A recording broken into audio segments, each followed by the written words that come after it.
If you are a white American or European or Asian, then you should know that there is a 100% probability that Neanderthal blood flows in your veins.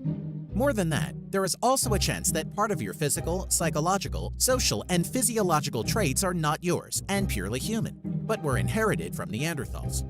But do not panic, because in this episode, we will explain how it is possible that people possess traits that come from Neanderthal origin, what these traits are, and how they can be seen in our daily life. We've designed this channel to regularly publish videos about the most important questions for humanity.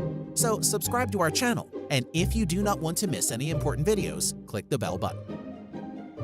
The Neanderthals were a type of people who lived between 400,000 and 40,000 BC in the territory of Europe and Asia.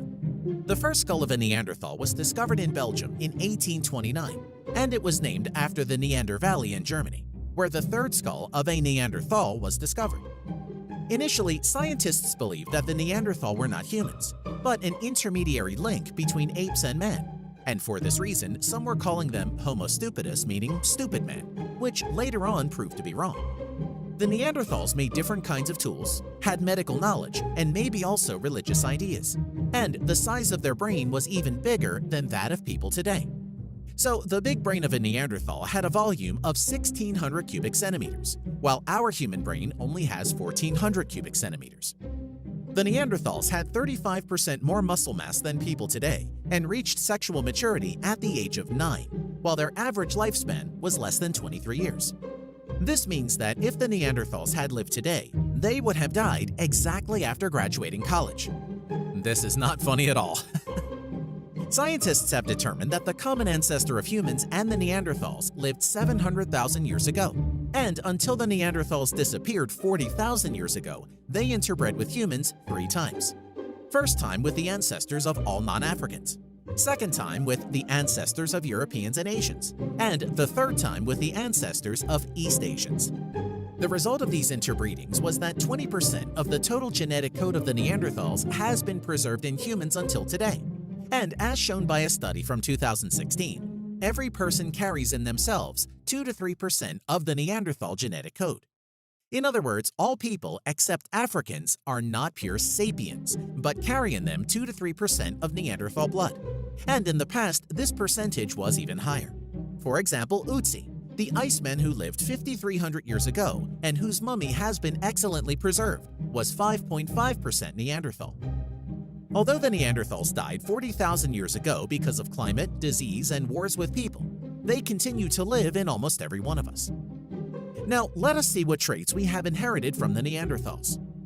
So, the BNC2 gene, responsible for the fair color of the skin, makes people more sensitive to UV rays, which causes skin burns. In turn, these burns can cause actinic keratosis, which is a precancerous condition. Also, skin burns cause seborrheic keratosis, which in itself is not dangerous, but damages the aesthetics of the skin. Although the gene that causes keratitis has a negative impact on skin, in the past it used to have positive effects. This is because people of old ages and the Neanderthals lived in little sunlight, and this gene favored vitamin D synthesis, and in this way protected their children from developing rickets. Another set of genes inherited from the Neanderthals is related to immunity, and it made people more resistant to infections, contagious diseases, and stomach ulcers. At the same time, the same genes made us more prone to allergies. Although if you are allergic to peanut butter, you have bigger chances of not getting fat. Variations in ASB1 and EXOC6 genes make people prefer to go to bed later and sleep in the afternoon. These genes represented a beneficial adaptation of the Neanderthals to northern latitudes, where during wintertime, days are short and nights are very long. So if your boss caught you sleeping at work, you can try and blame your Neanderthal genes. 2 other genes influence our mood and degree of addiction.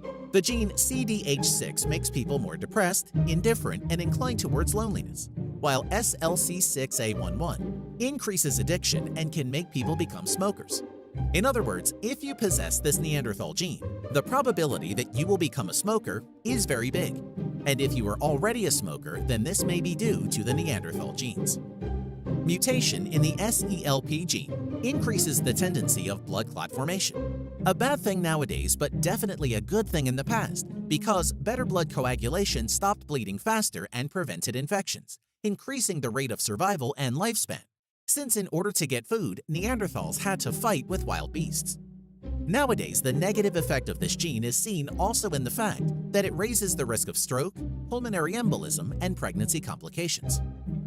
Another Neanderthal gene is responsible for the blue color of the eyes.